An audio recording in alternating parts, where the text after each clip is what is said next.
El capítulo 12 no es complejo, pero es muy extenso, es decir, tiene mucha riqueza.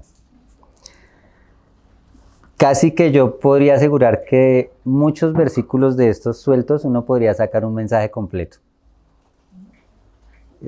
Hay versículos que contienen mucha riqueza, mucha instrucción. Entonces vamos a tratar de exprimirlo y sacar como el zumo, pero seguramente se va a perder mucha cosa en lo que podamos exponer, pero no se va a perder porque pues si usted hace la tarea juiciosa sabemos que tiene una labor de escudriñar esto en su casa, porque hay mucho material, hay mucha instrucción, mucha riqueza y muchas cosas para la iglesia y para cada uno de nosotros. Romanos capítulo 12, Pablo está hablando en todo el libro de Romanos. Pablo ha mostrado claramente cómo es la justificación por la fe, y en esa justificación por la escogencia de Dios, por la gracia de Dios, por la soberanía también de Dios, termina hablando del pueblo de Israel, de lo que es el pueblo de Israel, de lo que es el Israel de Dios,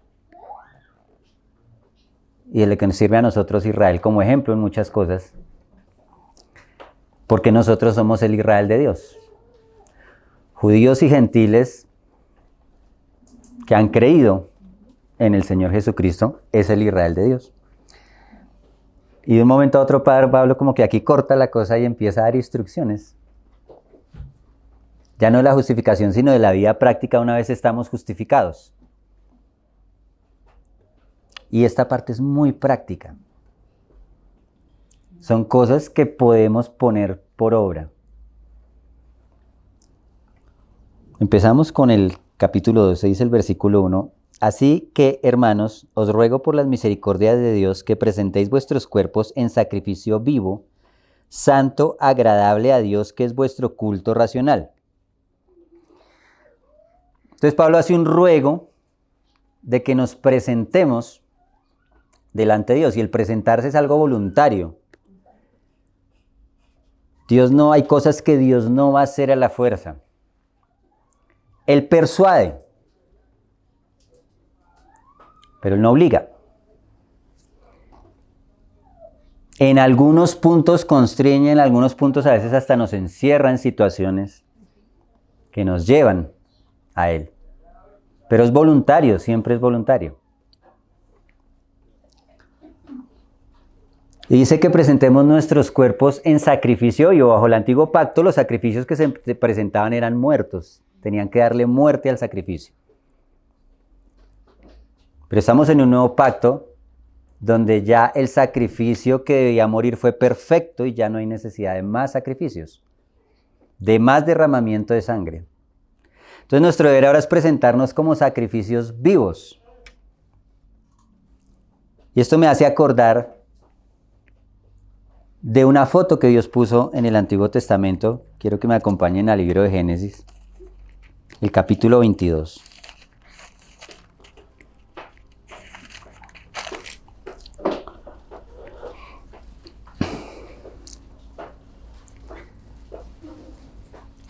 Hoy vamos a usar muchas citas, y lo que le digo es muy difícil resumir esto. Se van muchas más citas, pero no las apunté todas.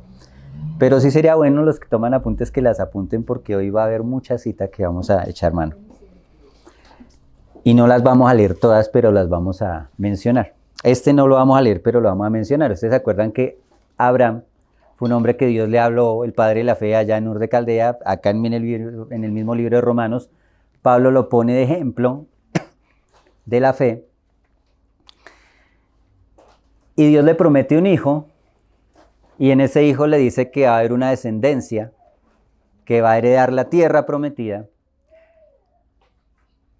Y él tiene un hijo que no es el hijo de la promesa porque se acelera. Bueno, ustedes conocen la historia. Pero después el Señor le da al hijo de la promesa, y cuando ese niño ya está crecido, le dice: sacrifíqueme ese hijo. Ahora piensen en esto.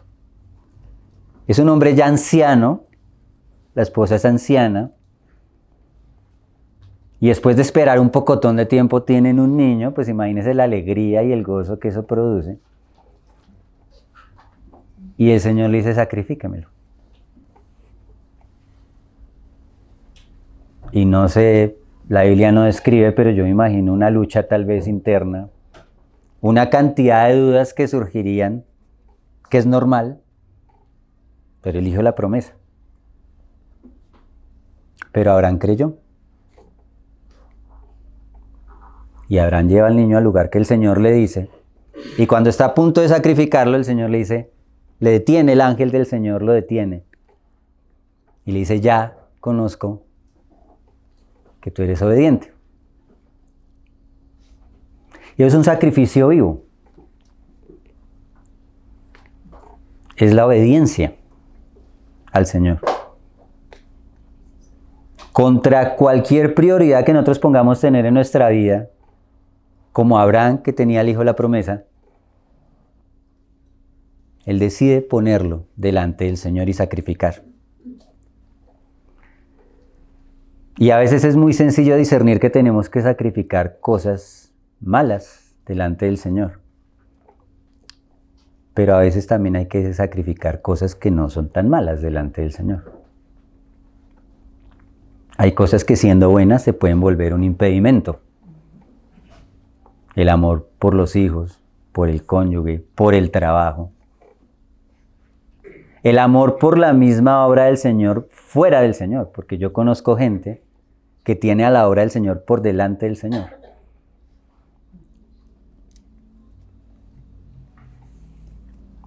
Entonces Él pide que nos presentemos como sacrificio vivo.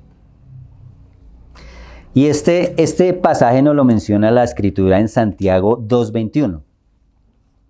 Para que lo apunten, Santiago 2:21 dice, no fue justificado por las obras Abraham nuestro padre cuando ofreció a su hijo Isaac sobre el altar. Entonces Santiago está diciendo que la fe sin obras es muerta. Entonces si nosotros decimos que creemos, tenemos que actuar conforme creemos. Y ese es el presentarse en sacrificio vivo, porque si yo creo a Dios me presento delante de Él para estar atento a lo que Él quiere que yo haga y obedecerlo. Eso es un sacrificio vivo.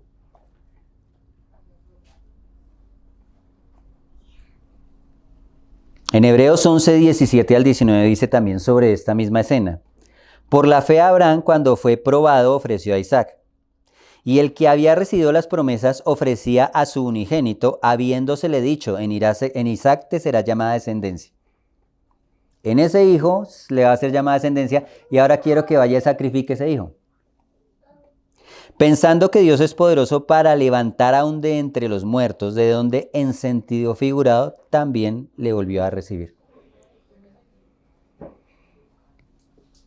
Y yo no sé qué estaría pensando también Isaac. Porque Abraham ya era un hombre anciano, Isaac era un muchacho. Y cuando lo ata, se había podido resistir, pero yo creo que él no se resistió. Como el hijo fue como cordero también, delante de sus trasquiladores y se ofreció voluntariamente y no se resistió a los que lo llevaban a la cruz. Porque Isaac es la figura del Señor. Y desde ese momento Abraham entiende que él debe poner sus ojos en el Señor y ni siquiera en ese hijo de la promesa. Y él muere en ese momento también a lo que Dios le había dado. Y lo recibe entre los muertos. Es un sacrificio vivo. Presentarnos como sacrificio vivo delante del Señor implica eso.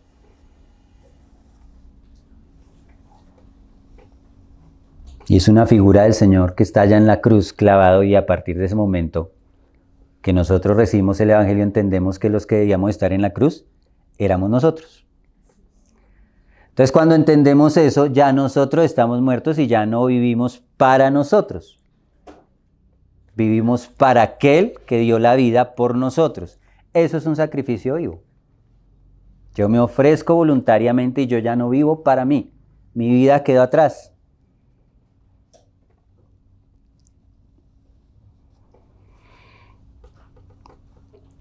Hay otro texto en Deuteronomio 6, 4 al 5. Dice, oye Israel, Jehová nuestro Dios, Jehová uno es. Y amarás a Jehová tu Dios de todo tu corazón y de toda tu alma y con todas tus fuerzas. Es también un sacrificio vivo, porque implica que aún mis fuerzas las pongo delante del Señor. Y esto era algo que en el antiguo pacto no se podía hacer. Esto está en Deuteronomio en un tiempo futuro. No dice, tienes que amar al Señor tu Dios con toda tu alma y todas tus fuerzas. Dice, amarás. Funciona como un mandamiento, pero también funciona como una promesa. Porque era algo que Dios entendía que el pueblo no podía hacer bajo la ley. Y que era una obra que el Espíritu iba a hacer por la gracia en los corazones. Entonces, es una cosa futura que el Señor hizo en Cristo y en cada uno de nosotros. Donde ya en Cristo sí podemos amar al Señor con toda nuestra alma, con toda nuestra mente, con todo nuestro corazón, con todas nuestras fuerzas. Ahora dice que ese sacrificio, hay en Romanos 12, es santo, agradable a Dios.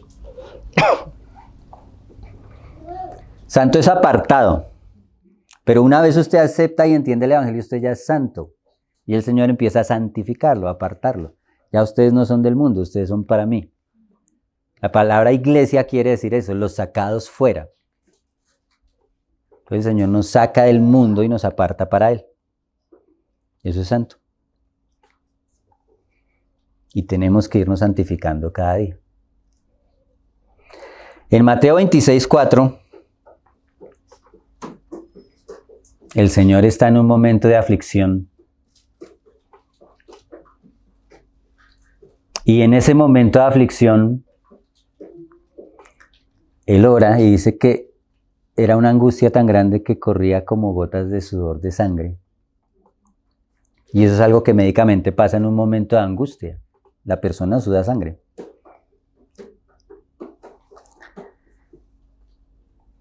Y Él se aparta a orar, deja a Pedro, Jacobo y Juan ahí y se va a un lugar más aparte a orar. Y cuando Él regresa y los ve ahí dormidos, y les dice, ustedes no han podido velar conmigo una hora. Y les da la siguiente instrucción, les dice, velad y orad para que no entréis en tentación. El espíritu a la verdad está dispuesto, pero la carne es débil. Entonces tenemos una batalla contra nuestra carne que es débil, pero el espíritu siempre está dispuesto. Y claro, nosotros nos sentimos orar, porque la carne es débil.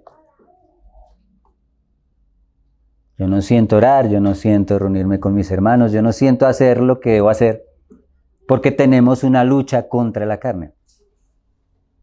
Y eso es algo que nosotros hacemos como presentándonos vivos delante de Dios como un sacrificio. Y es que forzamos esta naturaleza y la sometemos para que haga lo que Dios quiere que haga, porque ella no lo va a hacer, de ninguna manera lo va a hacer si nosotros no la sujetamos.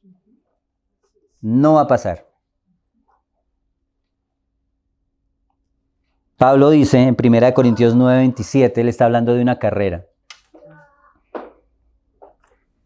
Y él dice que hay una meta y tenemos que tener clara cuál es la meta. Y Pablo dice, sino que golpeo mi cuerpo, 1 Corintios 9:27, y lo pongo en servidumbre, no sea que habiendo yo sido heraldo para otros, yo mismo venga a ser eliminado. Entonces el cuerpo de nosotros debe estar sujeto a la mente y la mente debe estar renovada por el Evangelio. Nosotros ya no vivimos para satisfacer nuestros impulsos. Y hay gente que cree que es libre porque hace lo que quiere. Y sigue sus instintos. Y si el cuerpo le pide que vaya y fornique y tenga relaciones con cualquier persona, va y lo hace porque hace lo que quiere. Y esa persona termina esclava de esos impulsos y luego esos impulsos la dominan y ya no puede controlar eso. Siempre termina esclava. Y eso no para en la simple fornicación de un día. Eso va entrando más profundo, siempre entra profundo, porque eso es un camino como un abismo, como una cuesta abajo. Como cuando botan así, cuando usted ve que viene una avalancha, una bola de nieve pequeñita. Eso generalmente empieza con 2 o 3 piedras que se ruedan y ellas van arrastrando por el camino hasta que arrasan. Eso pasa. Entonces debemos presentarnos al Señor como un sacrificio vivo, santo y agradable. Y sujetar el cuerpo. Y sujetar la carne. Versículo 2. No os conforméis a este siglo. Dice ahí que es vuestro culto racional, el 12, la última parte. Esto no es irracional. Y uno a veces muchas cosas en las iglesias tan irracionales y la gente pierde el control supuestamente porque el espíritu lo posee y entran a hacer un pocotón de espectáculos y cosas. No, el espíritu no actúa así. Por el contrario, el espíritu quiere que nosotros controlemos nuestro cuerpo y nuestro ser. Obviamente que hay momentos de mucha alegría, de mucho júbilo. Y hay manifestaciones genuinas del Señor de mucha alegría y mucho júbilo. David tuvo una. Cuando traía el arca, él se alegró tanto que empezó a danzar y la mujer se avergonzó de él porque dijo, pues que usted está ahí haciendo el oso. Dijo, como un cualquiera se portó usted hoy. Le dio pena a la señora. Hay momentos de mucha exaltación. Pero eso nunca se hace en desorden y nunca se hace en la carne. El Señor quiere que nosotros controlemos, pero que nos sometamos. Porque usted no tiene autoridad si no está sujeto. Entonces, si usted está sujeto al Espíritu, el Espíritu por medio de nosotros controla lo que nosotros hacemos, pensamos, decimos. Pero es una cosa que se va entrenando, no se logra de la noche a la mañana. Versículo 2. No os conforméis a este siglo, sino transformaos por medio de la renovación de vuestro entendimiento, para que comprobéis cuál sea la buena voluntad de Dios, agradable y perfecta. Entonces dice que no nos conformemos a este siglo. Nosotros ya somos ciudadanos de otro reino. Y si el Señor ha hecho una obra en el corazón, definitivamente deseamos otras cosas que no son las cosas de este mundo. Pero este mundo presiona. Y presiona fuerte.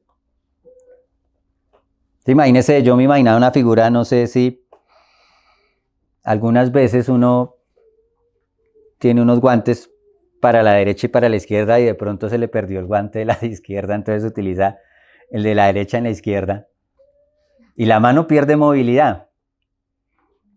Pero si usted lo usa suficiente, ese guante pierde la forma. Y usted saca el guante y ya ese guante no parece ni de la derecha ni de la izquierda y está ahí todo vaciado. Pierde la forma. Y eso es lo que pasa al creyente que se deja presionar por el mundo porque pierde la forma, porque él fue hecho para otra cosa. Usted fue hecho para servirle a Dios, usted ya está redimido. Pero usted deja que el mundo lo presione y se conforma a este mundo. Pero ya no le sirve al mundo porque el Señor de todas maneras ha hecho una obra. Entonces ya ni se conforma a este mundo, ni se conforma al Señor y queda una cosa ahí sin forma. Que no se acomoda al Señor, no se acomoda a lo del mundo y queda una cosa que ya no sirve para mucho. El mundo va a ejercer presión. Y Pablo dice, no os conforméis. No dejen que este mundo lo conforme lo que usted piensa, lo que usted decide, lo que usted hace. Debemos conformarnos a los valores del reino de Dios. Primera de Juan 2, 15 al 17, la primera carta de Juan dice, no améis al mundo ni las cosas que están en el mundo. Si alguno ama al mundo, el amor del Padre no está en él. Porque todo lo que hay en el mundo, los deseos de la carne, los deseos de los ojos y la vanagloria de la vida no provienen del Padre, sino del mundo. Entonces el creyente no debe amar al mundo. Estamos en este mundo y nos movemos en este mundo y tenemos que ser sabios para saber, discernir hasta qué punto ciertas cosas nos afectan y hasta qué punto no. Y no es igual en todos. El problema es amar eso. Ya tiene que ver con el afecto. Y si usted ama al mundo y las cosas que están en el mundo, pues debería evaluar el corazón. Porque dice que presente su cuerpo como un sacrificio vivo. Y el cuerpo tiene unos sentidos. Y por eso debemos cuidarnos qué vemos, qué escuchamos, a dónde andamos.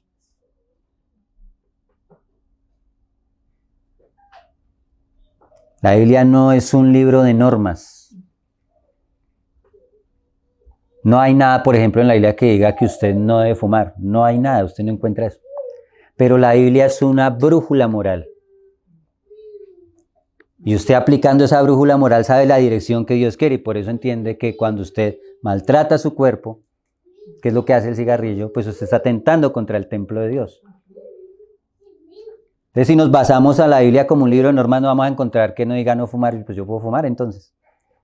No, la Biblia es una brújula moral que nos indica el camino de lo que a Dios le agrada, lo que es de la carne y lo que es del espíritu, y la espada corta entre las dos cosas.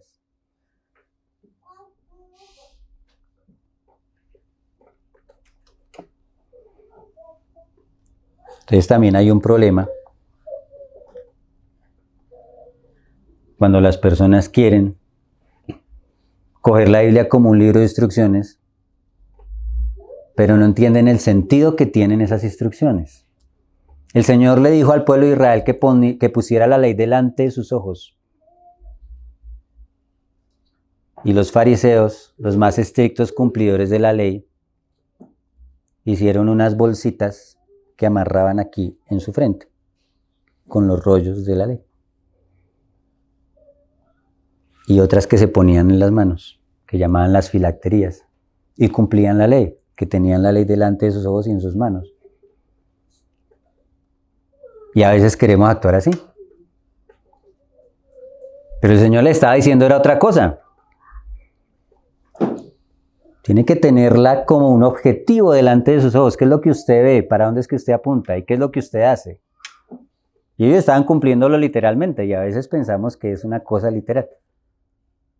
Pero el Señor quiere guiar es el corazón, la intención del corazón. Y claro que hay cosas que aplican como unas leyes y normas, pero por el Espíritu, porque ya no estamos bajo la ley. Y el Espíritu supera la ley. Entonces dice que no nos conformemos a este siglo.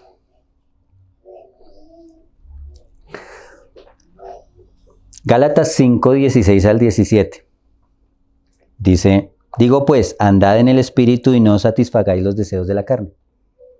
Porque el deseo de la carne es contra el Espíritu y el del Espíritu es contra la carne, y estos se oponen entre sí para que no hagáis lo que quisierais. Entonces Juan habla de que hay una concupiscencia de los ojos, de la carne y una vanagloria de la vida. Y nosotros estamos luchando contra lo que vemos, contra lo que hacemos y contra la intención del corazón, que es la vanagloria de la vida. Porque esta vida lo que quiere es exaltar al hombre. Y la vida de nosotros tiene que exaltar es a Cristo. Esa es la vanagloria, es una gloria que es vana. Nosotros sí debemos buscar la gloria, pero la gloria de Dios, no la gloria del hombre. Está desenfocado para donde está mirando. Y a veces religiosamente el hombre busca su gloria en el nombre de Dios. Y utiliza los dones que Dios le dio para exaltarse sobre los demás. Y es una vanagloria también. Lo que pasa es que esa es más difícil de detectar, porque se ve muy santa. Y hombres que cogen lo que Dios les dio para exaltarse sobre los demás y para que los demás los admiren. Y para que los demás los tengan en un puesto que solamente debe estar el Señor. Es una vanagloria también. Y eso fue lo que hizo el diablo con Jesús, que lo subió al templo allá y le dijo, bótese, porque a sus ángeles mandará. Y usted puede ser un gran Mesías y hace acá el espectáculo y todos los fariseos se van a dar cuenta que usted es el Mesías y claro que van a creer lo que usted diga porque usted hizo el espectáculo y los ángeles lo salvaron delante de todo el mundo, toda la gente. No hay grandes hombres de Dios Son ídolos que se establecen muchas veces en los corazones.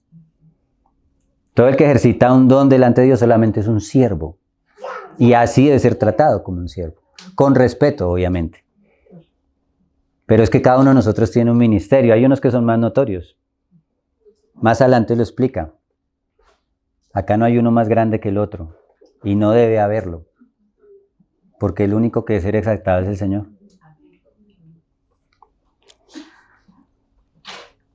Santiago 4:4 también habla de esto. Dice, oh almas adúlteras, ¿no sabéis que la amistad del mundo es enemistad contra Dios? Cualquiera pues que quiera ser amigo del mundo se constituye en enemigo de Dios. Y si este mundo pecador que va con sus pies presurosos para el mal y para el abismo, nos ama, pues ahí hay algo raro. Jesús dijo que Pablo, dice que todo el que quiera vivir íntegramente delante del Señor sufrirá persecución. De una u otra manera, el mundo no nos ama. Y nosotros no deberíamos sentirnos decepcionados cuando la gente del mundo, por causa del Señor, nos miren feo y nos miren raro. Que no somos del mundo. Y tenemos que tener claro, o somos amigos del mundo, o somos amigos del Señor. Pero usted no puede ser amigo de ambos. No hay manera. El Señor es muy claro. Pero nosotros a veces no somos tan claros y queremos estar con un pie acá y un pie allá. Y el Señor quiere irnos limpiando también. Y hay situaciones y decisiones que usted tiene que tomar en su día a día para saber si usted quiere agradar más a Dios que a los hombres, si quiere servir más a Dios que al mundo.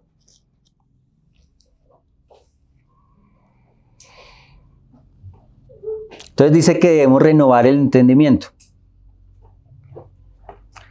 Colosenses, capítulo 3.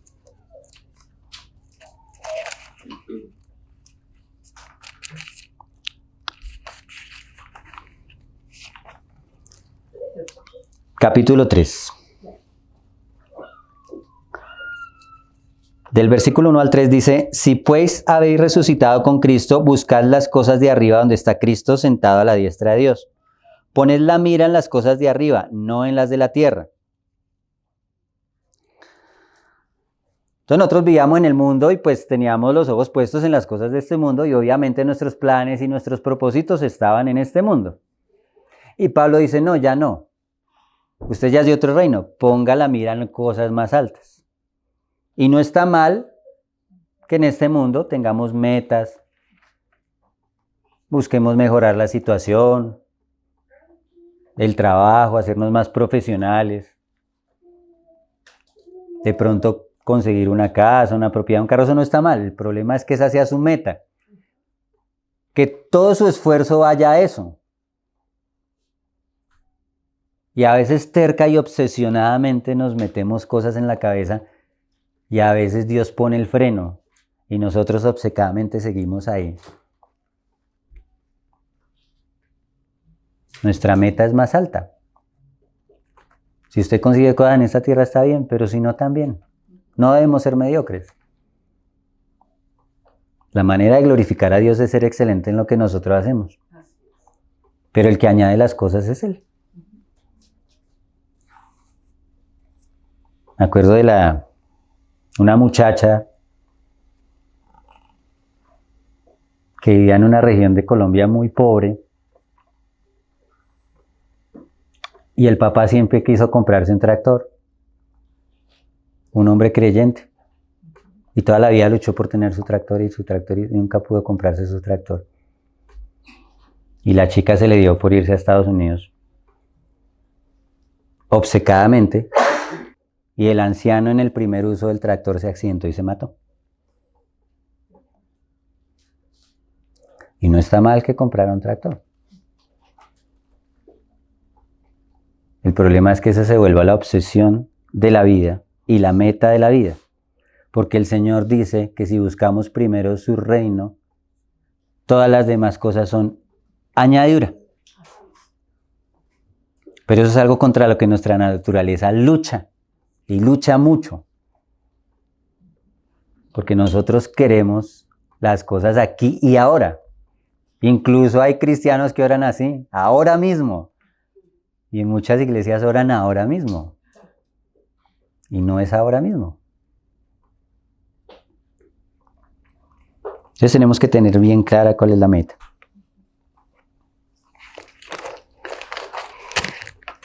Filipenses 4:8.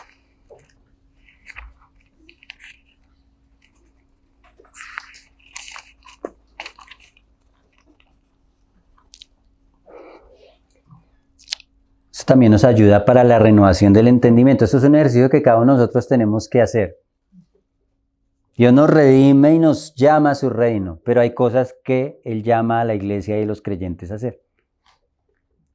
Y parte de eso que tenemos que hacer es esto, renovar el entendimiento, poner todo el sentido y nuestro esfuerzo para que nuestro entendimiento sea renovado a la imagen de Él. Y esto es incluso algo de lo que nosotros tratamos de hacer aquí. Y estas predicaciones y todo lo que hacemos nosotros es para renovar el entendimiento. Filipenses 4:8 dice, por lo demás, hermanos, todo lo que es verdadero, todo lo honesto, todo lo justo, todo lo puro, todo lo amable, todo lo que es de buen nombre, si hay virtud alguna, si hay algo digno de alabanza, en esto pensad. O sea que nuestro pensamiento debe estar ejercitado en eso, si hay algo digno de alabanza, si hay algo puro. Porque nuestra mente a veces es como una loca y que va suelta. Y si nosotros no controlamos los pensamientos, pues terminamos pensando quién sabe qué cantidad de cosas.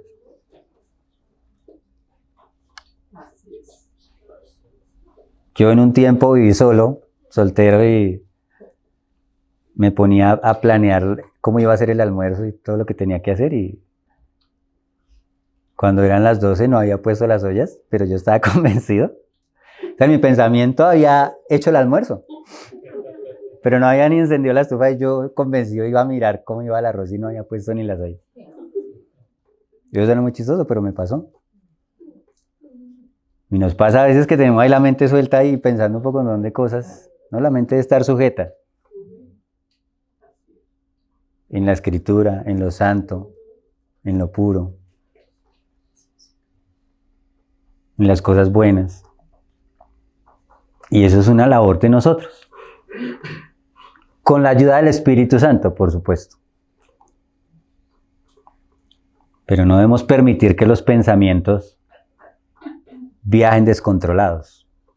Por supuesto que van a venir malos pensamientos. Usted no puede impedir que una ave se repose sobre una planta, pero usted sí puede impedir que haga nido. Entonces esos son pensamientos que vienen, pero uno debe poner todo su esfuerzo para que eso no se anide en la mente.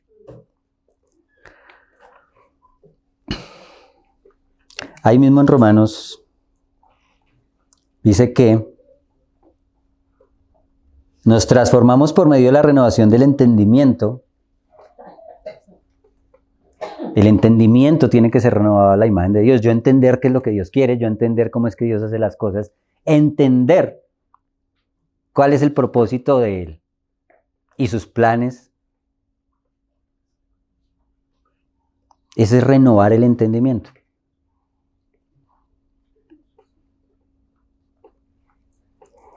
Y dice que al renovar el entendimiento, Pablo dice, ¿por qué o cuál es el objetivo? ¿Cuál es el propósito de renovar ese entendimiento? Dice, para que ustedes puedan entender la voluntad de Dios. Para que puedan comprobar cuál sea la buena voluntad de Dios, agradable y perfecta. Y resulta que lo que nosotros hacemos siempre es fruto de lo que nosotros pensamos, siempre. La gente que estudia el pensamiento dice que usted necesita practicar algo durante 45 días para que le vuelva un hábito. Y es verdad. En lo malo yo creo que es menos. Estoy absolutamente seguro que es menos. Es más, Si usted no controla sus impulsos, lo malo toma el control automáticamente y se le vuelven hábitos cosas que son malas. Usted no necesita coger el celular y meterse ahí horas en el celular durante 45 días. Deje de controlar el tiempo en el celular y eso es solito. Y pasa lo mismo con cualquier cosa. La mentira, la pornografía, el chisme, el hablar de más. Todas las cosas son cosas que toman el control fácil. Nosotros debemos sujetar esas cosas y renovar el entendimiento para que comprobemos cuál sea la buena voluntad de Dios. Quiero hablar algo acerca de la voluntad de Dios. Primera de Tesalonicenses.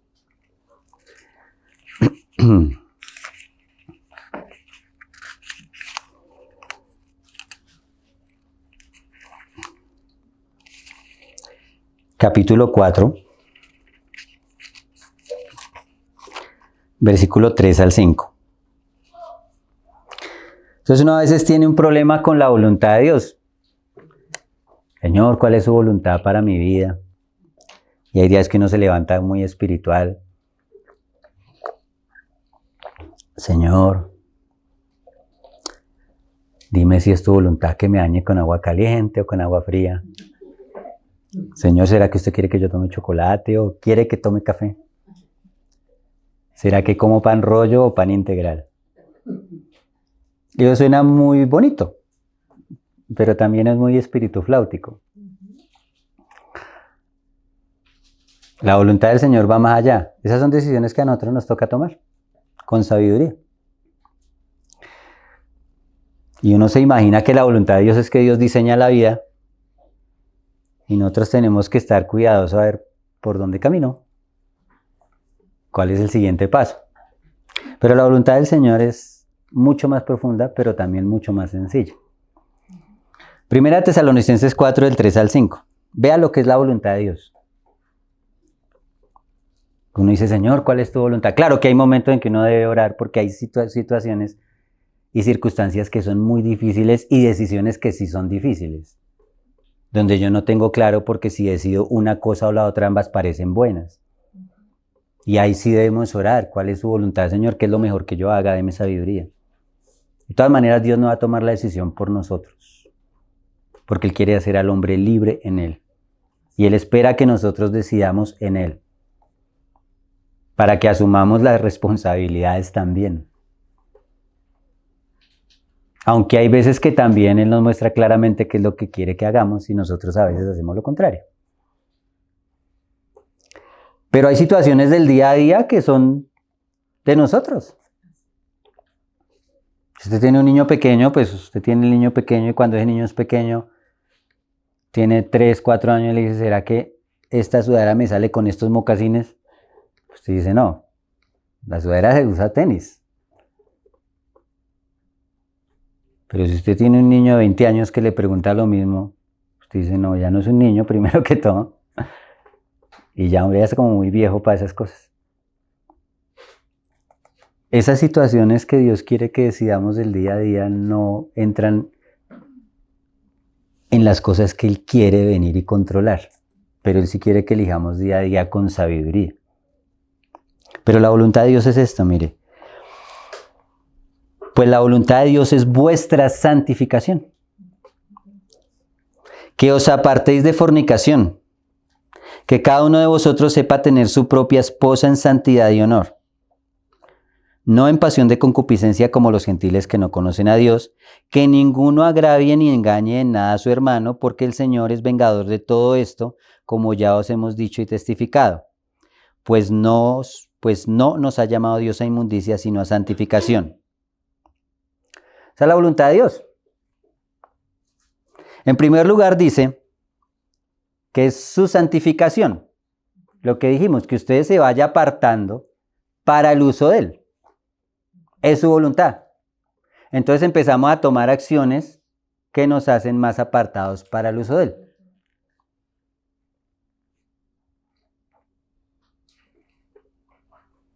Que se aparten de fornicación. Y en otra parte dice que cualquier otro pecado está fuera del cuerpo, pero la fornicación está dentro del cuerpo, es algo que nos acompaña, es algo de nuestra naturaleza. Por eso debemos apartarnos de eso y apartar los motivos que nos lleven a fornicar. La fornicación es una relación íntima por fuera del vínculo sagrado que es el matrimonio. Cualquier relación íntima. Pero resulta que también hay otra cosa. Nosotros somos la esposa del Señor. Y Él espera que nuestra relación íntima sea con Él.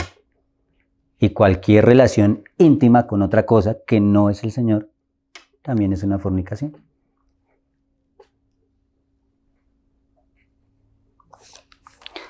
Que cada uno de vosotros sepa tener su propia esposa. No dice que cada uno de nosotros tenga esposa. Sepa tenerla. Al tener una esposa es una ciencia. Los hermanos que están casados se ríen, ¿saben que eso es una ciencia? De muchísimos semestres. Eso es una carrera. Sepa tener su propia esposa. Y nos habla a los varones. Eso es la voluntad de Dios. ¿Usted quiere saber la voluntad de Dios? Si usted tiene una esposa, aprenda a tenerla a la manera de Dios. Como dice, en santidad y honor. Honor a la esposa. Santidad a Dios. Y también honra a Dios y le da honor a Dios que usted tenga a su esposa en esos dos aspectos. No en pasión de concupiscencia como los gentiles que no conocen a Dios. Pasión de concupiscencia.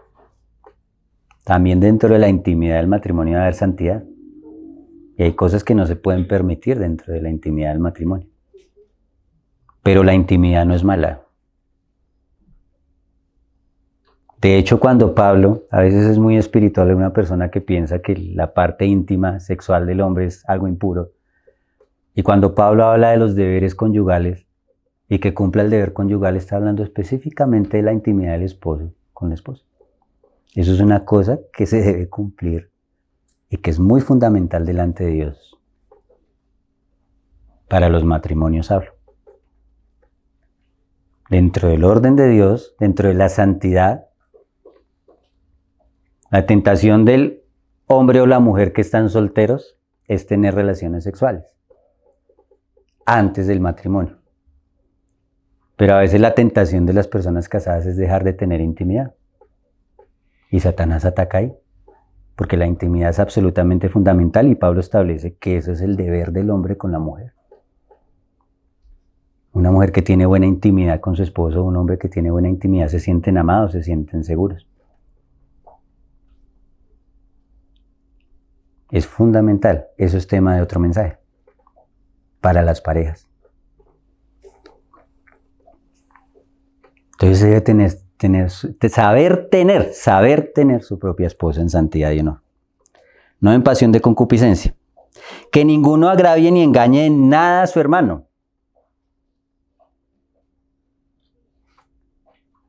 Eso es la voluntad de Dios. Usted no haga nada contra su hermano que lo agravie, ni lo engañe. Y tenemos que ser claros entre nosotros. Porque el Señor es vengador de todo esto, como ya os hemos dicho y testificado. Pues no nos ha llamado Dios a inmundicia, sino a santificación. Entonces es la voluntad del Señor. Entonces cuando presentamos nuestros cuerpos en sacrificio vivo, podemos nosotros entender la voluntad de Dios, que es buena, agradable y perfecta, porque Dios es bueno. Y hacer la voluntad de Dios realmente es algo agradable, es algo que da paz al corazón. Y es perfecto. La palabra perfecto, nosotros imaginamos que es algo, cuando usted imagina una persona perfecta, imagina una persona que no le da sueño, que no siente hambre, que nunca se cansa, que no. Perfecto, lo que traduciría el perfecto es maduro. Es algo que ya no le falta nada, que está completo. Eso es perfecto. Y la voluntad del Señor es así, perfecta. Pero en este mundo caído hay muchas circunstancias contra las cuales luchamos.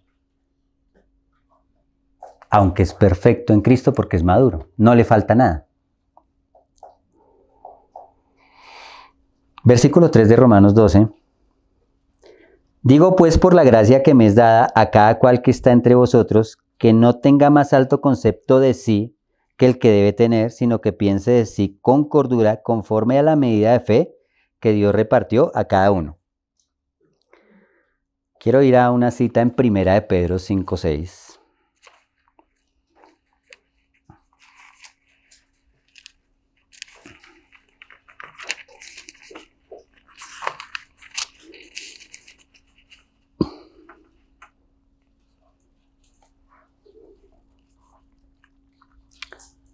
Dice, humillaos pues bajo la poderosa mano de Dios para que Él los exalte cuando fuere tiempo. Entonces acá habla de que nosotros no debemos tener un alto concepto de nosotros mismos en Romanos. Y Pedro nos dice que debemos humillarnos.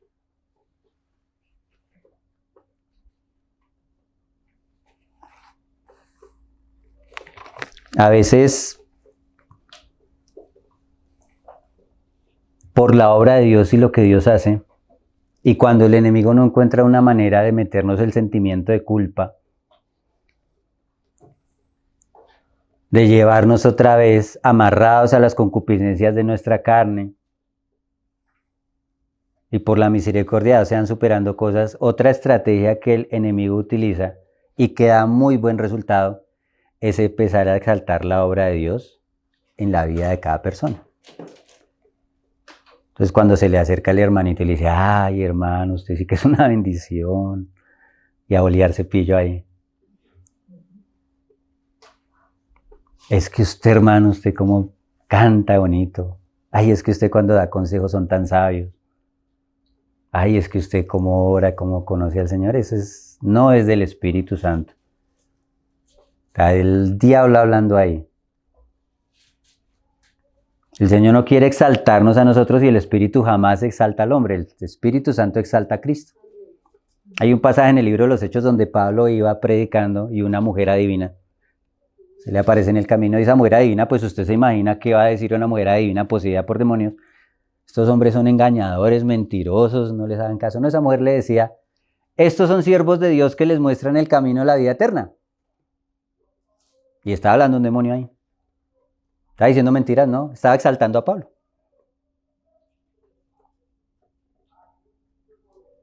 El Espíritu Santo no exalta al hombre.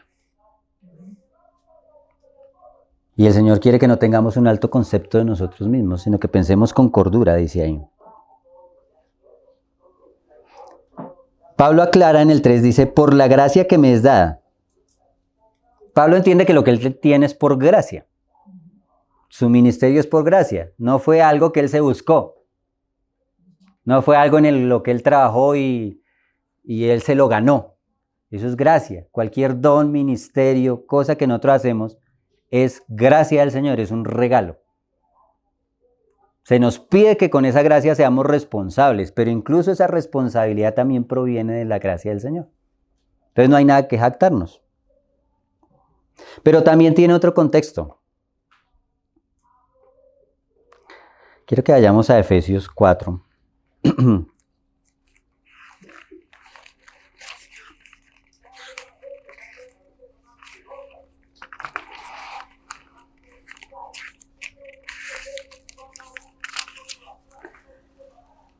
Del Efesios 4:7.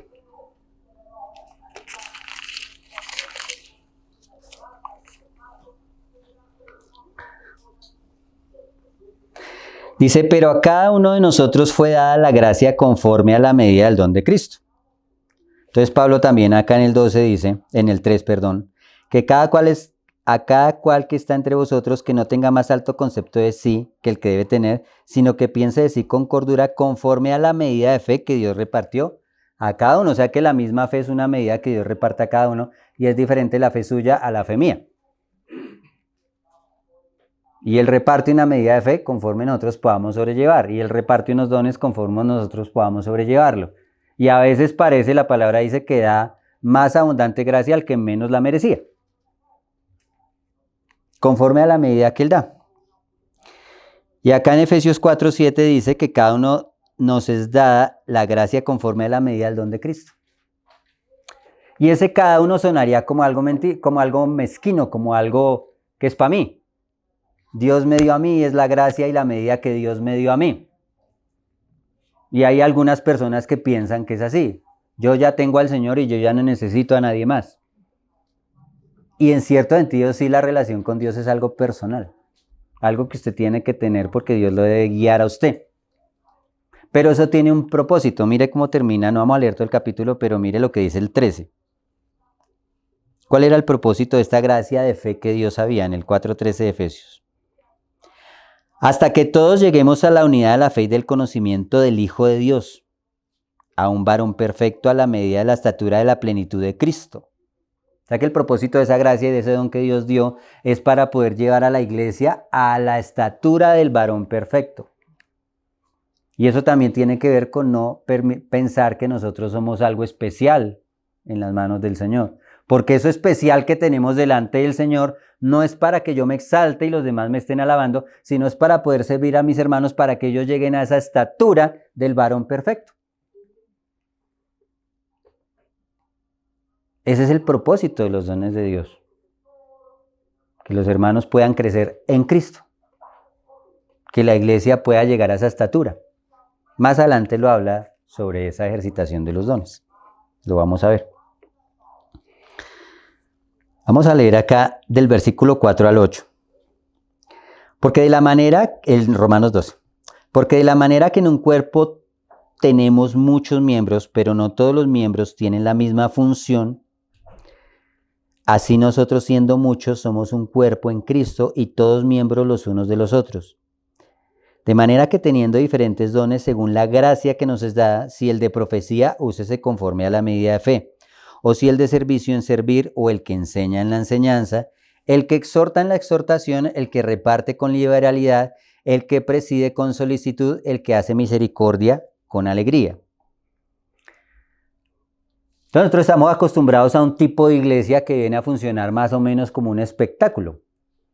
Usted va a ver un partido de fútbol o un concierto y siempre está lleno el estadio, pero los que realmente hacen el show son los que están allá en el escenario o los que están jugando el partido. Y ellos se van con su show para otra ciudad y tienen otros integrantes del show, pero el show igual funciona. Y el propósito del Señor no era que la iglesia fuera un espectáculo donde 3, 4, 5 personas hagan el show y los demás se sientan como espectadores. El modelo de la iglesia es participativo, donde cada uno tiene un don, donde cada uno ejerce un ministerio, donde cada uno tiene una función. Es participativo y el Señor tiene que irnos llevando cada día más en esa conciencia de que somos parte de la obra de Él. Pero estamos acostumbrados todavía a la figura del sacerdote o del pastor, que es el que exhorta, el que predica, el que enseña, el que hace todo, el showman. Y acá Pablo dice que no es así. Y le da a cada uno diferente. Dice que el de profecía úsese conforme a la medida de fe, el de servicio en servir, el que enseña en la enseñanza, el que exhorta en la exhortación, son diferentes. El que reparte con liberalidad, el que preside con solicitud, el que hace misericordia con alegría. Él toca un poco ahí donde estábamos nosotros en Efesios 4. También complementa esto. Desde el 11. Dice, y él mismo constituyó a unos apóstoles, a otros profetas, a otros, no dice a los mismos, a otros evangelistas, a otros pastores y maestros, a fin de perfeccionar a los santos. ¿Cuál es el propósito de ese ministerio? Perfeccionar a los santos. Nosotros tenemos una vida que Cristo nos da a cada uno de nosotros. Y si usted no tiene una conexión con la cabeza, no importa la conexión que tenga conmigo. Si usted no tiene una conexión con la cabeza, no forma parte de ese cuerpo. Porque cada miembro de nuestro cuerpo tiene una conexión directa con el cerebro, con la cabeza. La cabeza es la que manda todas las órdenes al cuerpo para que el cuerpo funcione como debe funcionar. Y cada miembro debe tener una conexión directa con la cabeza. Pero esa conexión directa con la cabeza nos hace que tengamos una conexión entre nosotros. Usted no encuentra por ahí un dedo andando solo, una mano andando sola por ahí en los Locos Adams. Pero nosotros no somos los Locos Adams, somos parte del cuerpo de Cristo. Entonces cada miembro es miembro también del otro. Porque ese ministerio, todos esos pastores, profetas, toda esa gente que ejerce un ministerio, que ejercemos cualquier tipo de ministerio, eso es para perfeccionar a los santos para que ellos hagan una obra en el ministerio.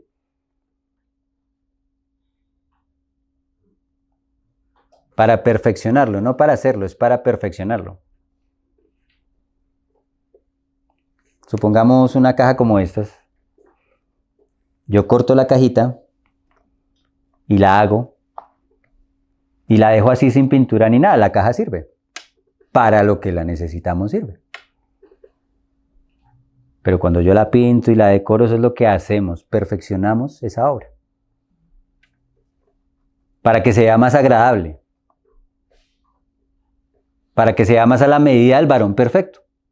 Pero nosotros no hacemos la obra, simplemente los que tenemos algún tipo de ministerio la perfeccionamos. Pero el que hace la obra es el Señor. Entonces yo necesito de usted para ser perfeccionado. Y yo necesito de la obra de su ministerio para ser perfeccionado. Y a veces surge mucho las personas que tienen algún tipo de ministerio que es visible, que los demás como están tan acostumbrados a pensar en la figura del hombre allá, que es el que pone el ejemplo. Y claro que debemos poner un ejemplo, pero es la persona como la directriz. Estamos pendientes de las fallas y de criticar. Pero si entendemos esto como Dios lo entiende, no, porque entiende que esa persona que está ya teniendo ese ministerio visible es igual que yo y él necesita mi acción para ser perfeccionado porque él no está perfeccionado. Tiene miles de defectos igual que yo. Porque la iglesia del Señor, los templos del Señor no tenían cúspides como los templos de los paganos que eran piramidales. Los templos del Señor siempre fueron cuadrados. La Nueva Jerusalén tiene lo mismo de ancho, de alto y de largo. Es como un cubo.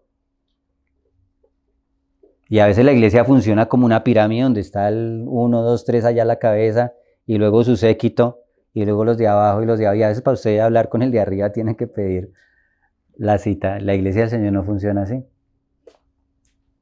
Es una cosa donde todos nos necesitamos unos a otros. Y el Señor nos está hablando de eso en Romanos 12.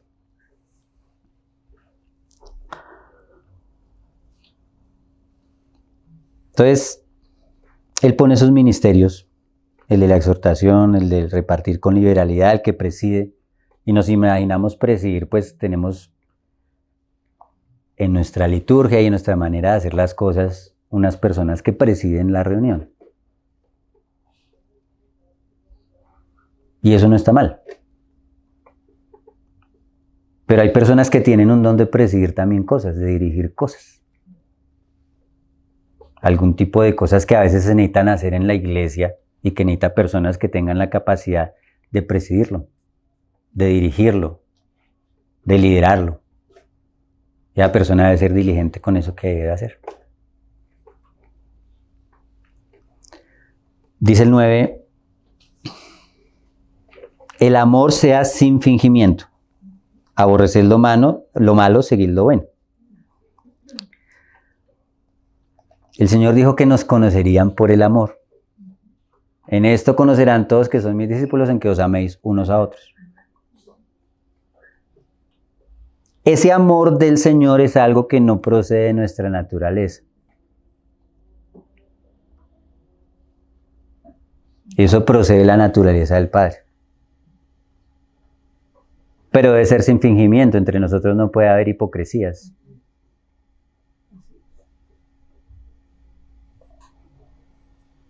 Tenemos que procurar ser transparentes con los hermanos. Y si algo le molesta, hay una regla que el Señor dejó. Hay cosas que a veces me molestan del hermano, las cuales yo debo callar y tolerar en amor. porque son cosas intrínsecas de la personalidad del hermano que probablemente no van a cambiar con yo ir a decírselo. Porque probablemente cuando algo me molesta de otro es porque yo tengo un problema en mi corazón. Pues yo aplico esa regla. Pero hay cosas que el hermano está haciendo que sí son claramente erradas delante de la palabra y las hace voluntariamente. Entonces yo voy a ir a amonestarlo. No andar diciéndole al otro hermano, uy, ve así ese hermano cómo está haciendo las cosas bien. Y ahí se empieza el chisme y empieza el enemigo a meterse. No, debe confrontar al hermano directamente, y si el hermano no se enmienda, pues tiene otra posibilidad que el Señor dice, vaya y dígalo delante de 2 o 3 testigos, y si no pasa nada, pues dígalo a la iglesia.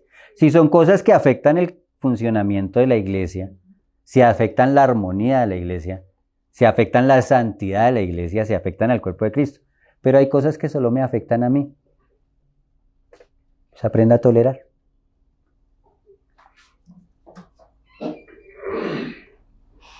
Pero no debemos estar fingiendo las cosas. Ni siquiera el amor, ese amor no nace de nosotros.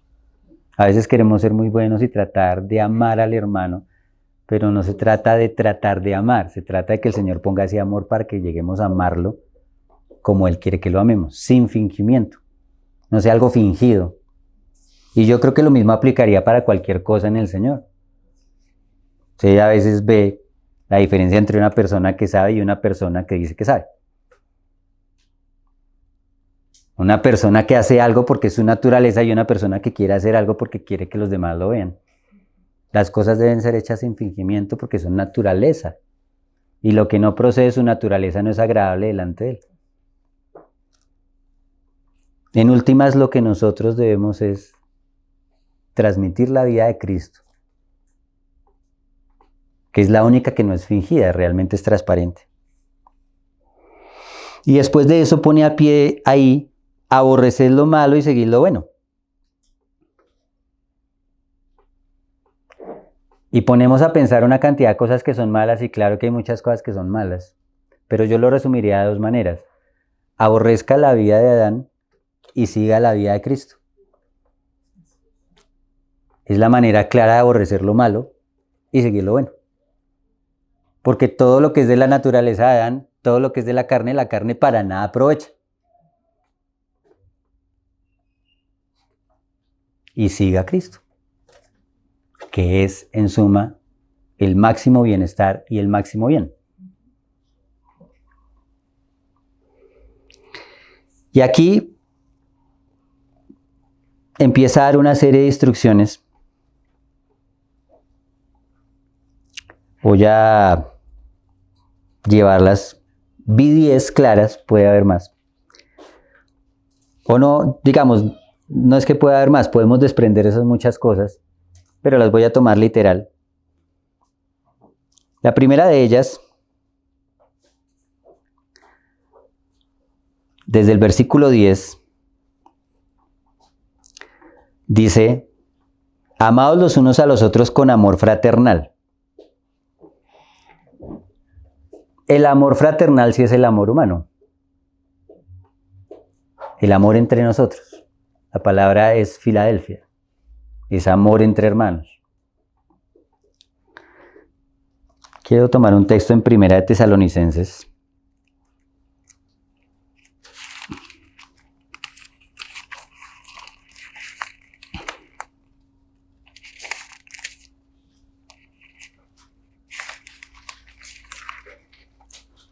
Capítulo 3, versículo 12.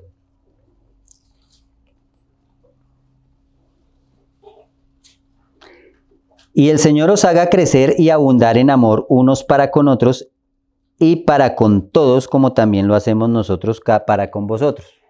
Era una oración de Pablo.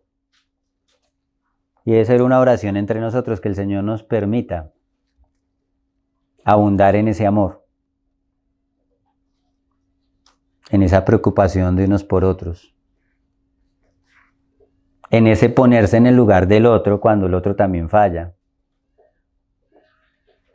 en ese no avergonzar a mi hermano cuando yo le veo algo que ese hermano está haciendo que es una debilidad. En ese ponerme en el lugar cuando mi hermano tiene una necesidad, y ponerme en el lugar no solamente de sentir la tristeza, sino de que si yo puedo ayudarlo, tengo que hacerlo, con recursos, con tiempo. Ese es el amor que se nos pide Pablo, pide ahí a través del Señor, a través de Pablo, que nos amemos unos a otros. La segunda cosa dice, en cuanto a honra, prefiriéndoos los unos a los otros. Quiero que vayamos a Filipenses, capítulo 2, versículo 3.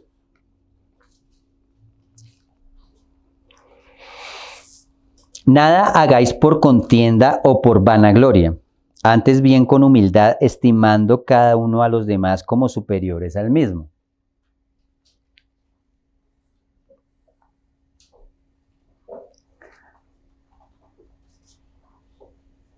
Esto es un consejo que nos pone en el lugar donde Dios nos quiere tener, como siervos de nuestros hermanos, y cada hermano es superior. Y así lo dice el Señor, que lo veamos. Porque yo entiendo que ese hermano fue tan valioso que el Señor murió por él. Entonces por eso nada podemos hacer por contienda, querer yo discutir con el hermano, ni por vanagloria, querer yo exaltarme sobre el hermano. Considero que ese hermano es superior al mismo y que la manera que yo tengo, cuando toca de amonestarlo, es considerar que es superior. Y ese pensamiento nos mantiene humildes, prefiriéndonos unos sobre los otros, con honra. Cada uno de nosotros tiene un valor, y tiene el valor porque Dios murió por cada uno de nosotros. El Hijo de Dios fue colgado en un madero por cada uno de nosotros. Entonces ese hermano, piense muy bien cuando usted va a hablar del hermano, porque ese hermano, Cristo murió por ese hermano.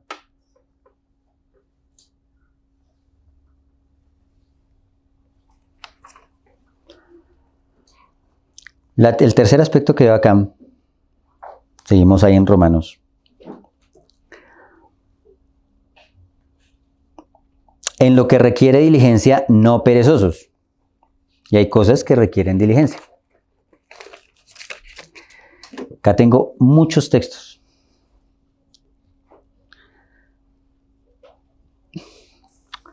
Se los voy a decir, pero no los voy a leer porque estamos ya sobre el tiempo.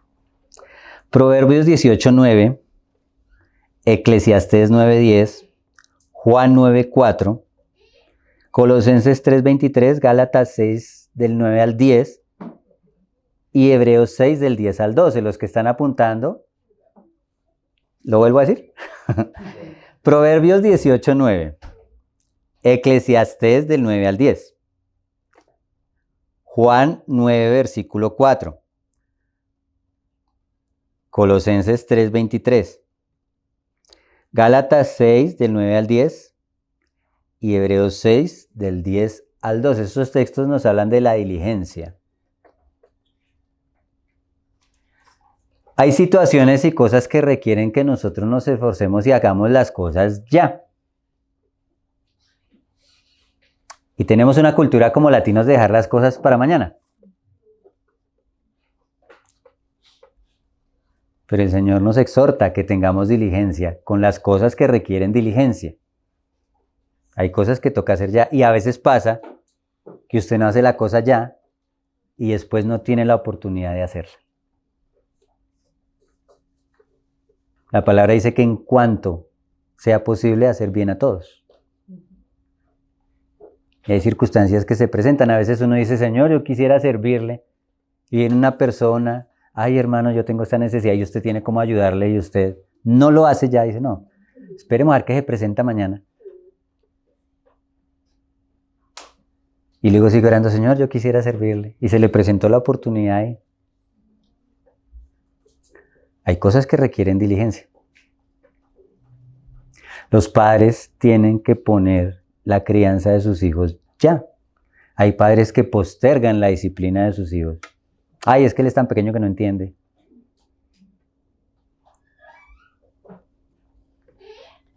Cuando empiece a haber un roce entre parejas, no deje que eso se acumule, soluciónelo ya. La palabra dice que no se ponga el sol sobre vuestro enojo. Eso requiere diligencia. Nosotros debemos poner diligencia.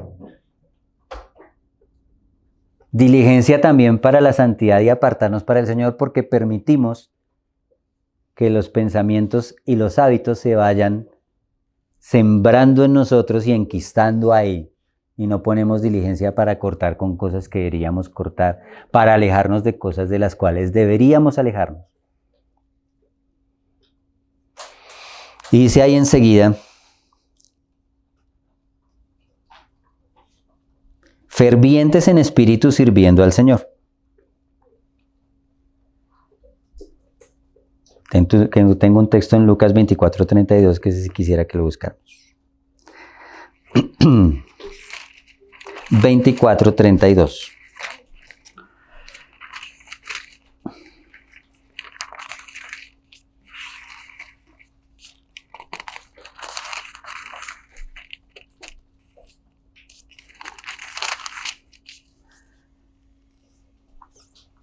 Dice, y se decían el uno al otro, ¿no ardía nuestro corazón en nosotros mientras nos hablaba en el camino y cuando nos abría las Escrituras?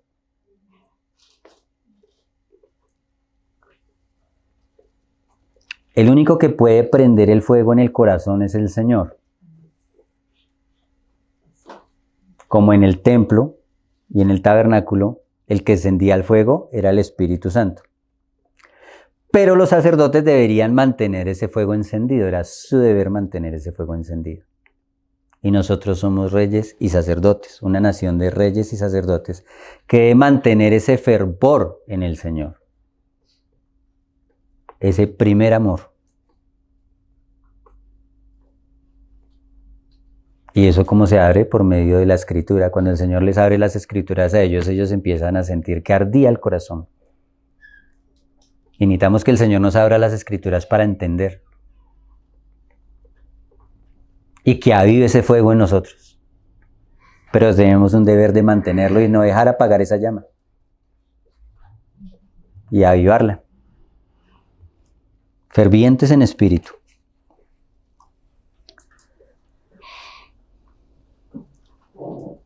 Gozosos en la esperanza. Hay una esperanza para el cristiano y tenemos que tener clara cuál es la esperanza. Hay una meta, hay un propósito. Por eso sufrimos en este mundo, porque el Señor nos promete cosas que ojo no vio ni oído yo y nos promete un reino y que vamos a reinar con Él. Yo tengo varios textos que tampoco voy a leer, pero habla sobre esa esperanza gloriosa. Romanos 5:2, Mateo 25:21, Primera de Pedro 3:15 y Primera de Pedro 1:4. Nos habla claramente de esa esperanza que tenemos que tener en Cristo. Repito. Romanos 5:2, Mateo 5:21, Primera de Pedro 3:15 y Primera de Pedro 1:4. Entonces, cuando usted entiende cuál es la meta, cuando usted entiende qué es lo que Dios le promete, pues usted está gozoso en eso. El gozo del Señor es nuestra fortaleza. La vida del Señor no es una vida de amargura y de tristeza, aunque vienen tristezas. Pero tenemos una esperanza viva que nos hace sufrir todas las cosas con ánimo, con esperanza y con alegría, porque el Señor promete que aún en esta vida Él va a bendecir a su pueblo y que en el siglo venidero le espera un reino eterno y que vamos a gobernar con Él. Pero el reino del Señor ya está entre nosotros. Aún desde acá Él quiere aplicar eso a nuestras vidas. Esa esperanza gloriosa del reino de Él tiene que empezar a reflejarse en nosotros. Entonces estamos gozosos en la esperanza. Martín Lutero decía una frase que si usted la entiende mal, es escandalosa, pero él decía, yo prefiero ver a un cristiano borracho que a un cristiano triste. Y es verdad. Tenemos que tener un gozo. Porque sin ese gozo que es fruto del Espíritu Santo, ¿cómo podemos soportar las cosas de esta vida? Y debemos mantener ese gozo. El gozo no es la alegría. La alegría es algo de la carne que es circunstancial y depende de las circunstancias. El gozo es esa felicidad interna que nos da a entender que somos hijos de Dios y que el Creador de todas las cosas nos tiene en su mano y nos cuida, y que tiene un propósito con cada uno de nosotros. Y eso viene por conocer la Escritura, ser renovado el entendimiento y entender que hay una meta, que hay un propósito y que hay algo que el Señor promete para su pueblo. Dice sufridos en la tribulación. Entonces, estamos gozosos y estamos sufridos. Porque por una parte estamos gozosos de entender que hay una meta, pero también como tenemos los ojos puestos en esta meta, hay una tristeza y un sufrimiento en nuestra alma, porque sabemos que hay cosas mejores para su pueblo, que esta naturaleza de nosotros es un sufrimiento también, porque nos impide ver la gloria de Dios. David lo expresa en un salmo y dice que me sentiré satisfecho cuando despierte a tu semejanza.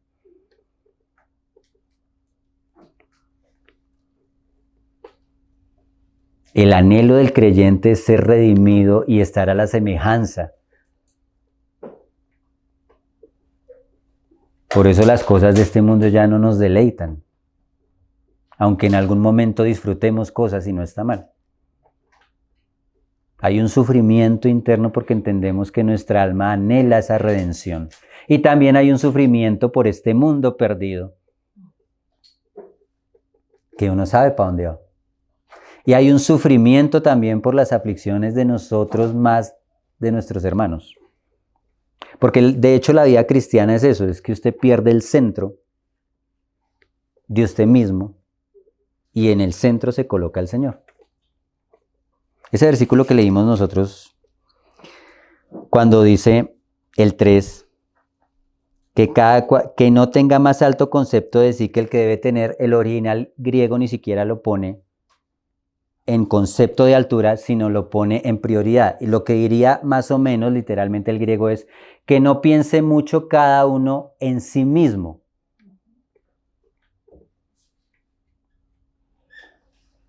Porque a veces pensamos muchos en nosotros mismos y estamos en el centro, para bien o para mal. Y tenemos un alto concepto de nosotros mismos o tenemos un bajo concepto de nosotros mismos. Y ambas cosas, ese es un síntoma de la misma enfermedad. Estamos pensando en nosotros mismos y nosotros somos la prioridad. Soy la prioridad y yo soy el duro, el chacho, el mandacallar o pobrecito de mí. ¿Quién como yo para sufrir? Y en ambos casos estamos nosotros en la mitad. El cristiano no tiene un alto concepto de sí mismo, ni un bajo concepto de sí mismo. Él tiene un alto concepto de Cristo, de lo que Cristo hizo y de lo que Cristo va a hacer. Y su pensamiento está en Cristo y el centro ya es Cristo. No es Él. Y como tiene el pensamiento en Cristo, se siente por lo que Cristo se siente. Entonces ya nuestro hermano pasa a ser superior porque mi prioridad ya no soy yo. Las necesidades de mis hermanos, la necesidad de este mundo, la necesidad de la iglesia y el corazón de Dios y lo que Él anhela.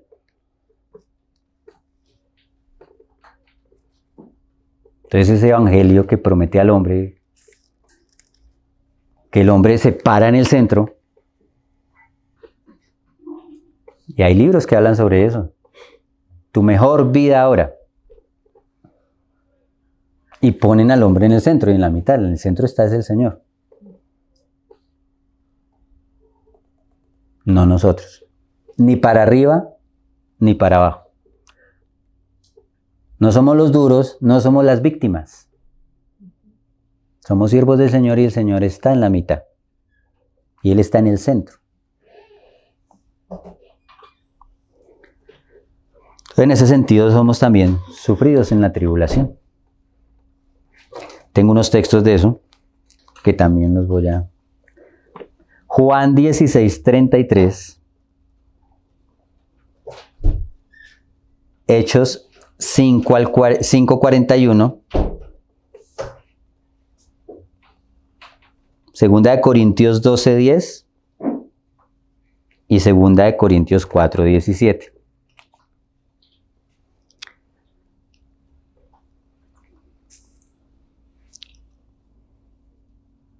Constantes en la oración. La oración debe ser algo constante y es algo también que el enemigo ataca.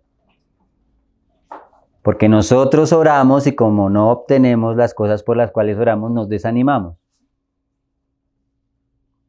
Pero la oración no se trata de doblarle el brazo a Dios para que Él haga lo que Él no quiere.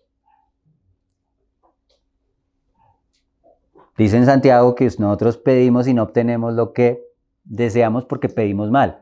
¿Y por qué pedimos mal? Porque pedimos para gastar en nuestros deleites. ¿Y por qué? Porque queremos ser amigos del mundo. Pero esa oración constante va transformando el corazón, porque esa comunión con Dios nos va permitiendo entender lo que Dios quiere. Y ciertamente que hay ciertas cosas y necesidades que proceden del corazón de Dios y Él pone ese fervor para pedir por esas cosas, pero hay situaciones y cosas que permiten que el corazón se transforme para entender que hay algo mejor que eso que usted está pidiendo. En todo caso, la oración debe ser constante. Y es algo en lo que fallamos todos. Y Pablo tiene que recordarlo, constantes en la oración. También hay unos textos ahí, Colosenses 4:2, que habla sobre esa oración constante.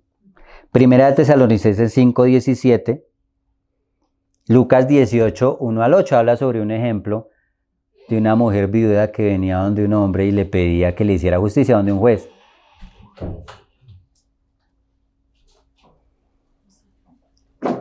Y ese juez venía ya toda la noche a molestarlo, a incomodarlo y a incomodarlo, y ese juez dijo, pues le haré justicia porque es que esta señora ya me tiene cardíaco acá y cansado. Y el Señor pide que seamos así con la oración, para que el Señor haga justicia. Debemos ser constantes en la oración.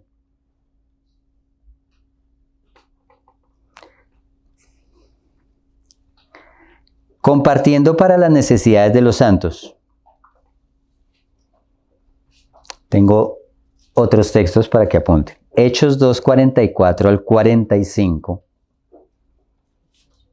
Hechos 2:44-45. Hechos 4 del 34 al 35. Primera de Juan 3:17. Santiago 2:15 al 16 y Gálatas 6, versículo 10. Entonces, como entendemos que el Señor es el Señor y que nuestra vida ya no nos pertenece, también nuestros recursos no nos pertenecen. Y muchas veces cuando el Señor permite que en alguna cosa tengamos mucho, tenemos que estar mirando al lado quién tiene la necesidad. Estos dos textos que les cito de Hechos muestra la obra que hizo el Espíritu Santo, porque cuando el Espíritu Santo vino sobre los primeros cristianos, de ese fuego que le encendió era tan ferviente que ellos si tenían cosas las vendían para la necesidad de la iglesia y ninguno decía hacer suyo nada de lo que poseía. Porque ellos ya entendieron que eran ciudadanos de otro reino y a nosotros nos falta mucho llegar para esa estatura y yo no le estoy diciendo que venda su casa y su carro, porque hay muchos que utilizan y tergiversan esta palabra para hacer que la gente vaya y les dé a ellos las cosas. Pero sí va a ser un sentir profundo porque entre la iglesia siempre va a haber gente que necesita.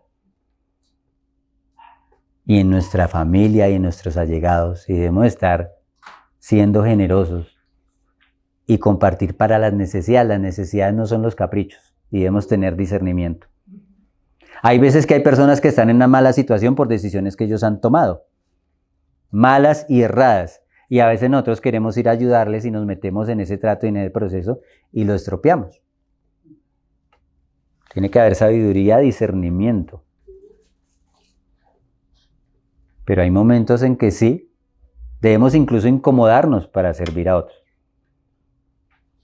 Primeramente dice la palabra que a los de la familia de la fe, porque esa ya es nuestra primer familia. Tampoco fomentar la pereza. Hay gente que definitivamente quiere vivir a costillas de otros.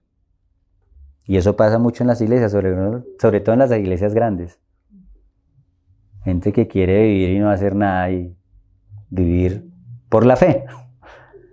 Y claro que hay momentos en que Dios llama a una persona y le dice que se dedique completamente a su obra, y la iglesia debe entender que esa persona tiene unas necesidades que no desaparecen. Entonces la iglesia en algún momento puede contribuir a que una persona se dedique enteramente a la obra del Señor. Obviamente, eso es algo guiado por el Señor, y la segunda cosa es que esa persona da el fruto de que realmente Dios lo ha llamado a eso, y la tercera cosa es que eso no es para la ostentación personal. Vive como una persona normal de su congregación.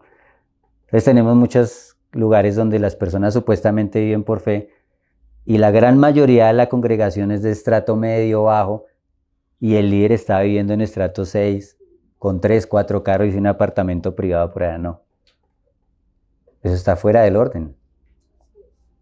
Él vive como cualquier otro, pero en algún momento Dios llama a una persona y le dice, yo ya quiero que usted se dedique, y ya el tiempo no le da, porque la obra de Dios tiene muchas necesidades. Pero el Señor pone eso.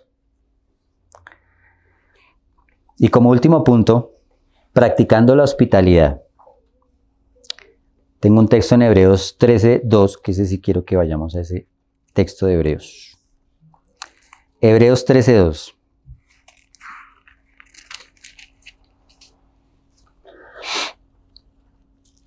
No os olvidéis de la hospitalidad, porque por ella algunos sin saberlo hospedaron ángeles.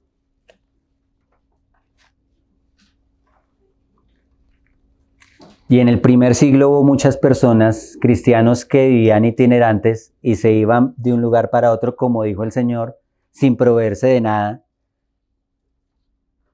Iban predicando el mensaje del reino de Dios, y la iglesia los acogía y los hospedaba. La mecánica de hoy en día es diferente, pero de todas maneras el cristiano debe tener en su corazón de ser hospedador y de incomodarse por los demás. A veces uno no puede ser hospedador por la condición del lugar donde vive. Pero el servicio a los demás debe ser hasta que me incomode a mí un poquito. La gente que hospeda a otros hermanos sabe que eso es incómodo. Porque usted vive solo en su casa y tiene su privacidad, sus cosas, su baño. Y cuando hospeda a otra persona ya pasa a ser incómodo. A ese punto es que Dios quiere. Que podamos servir a los otros hasta que llegue a ser incómodo para nosotros y nos desacomodemos para servir a los demás. Pues hasta hoy dejamos ahí lo que ustedes ven. De cada texto, de algunos de estos textos se puede sacar un mensaje completo, entonces quedamos muy cortos. Y yo pensaba que íbamos a terminar este capítulo y nos falta mucho. Y no quiero tampoco pasarlo tan a la ligera. Pero son consejos y cosas que el Señor quiere procurar en nosotros para ir avanzando hacia la madurez. Que el Señor permita que estas cosas se incrusten en cada uno de nosotros, en nuestros pensamientos, en nuestros corazones, para que podamos ponerla por obra. Porque hay una obra que el Señor quiere hacer en cada uno de nosotros y que solo Él puede hacer. Pero hay cosas que nos corresponden a nosotros perfeccionar, como iglesia y como individuos. Pablo dijo que Él pone el fundamento, pero cada uno mire cómo sobreedifica. Entonces nosotros tenemos que sobreedificar. Y lo que Dios nos dio como dones para la iglesia deben ser para edificar al cuerpo de Cristo, para que todos lleguemos a esa estatura del varón perfecto. Y esa es la intención, donde no hay ninguno arriba y otro abajo, sino que cada uno de nosotros es miembro uno de los otros. Amén. Que Dios nos ayude a llegar a esa estatura y a poner esto por obra.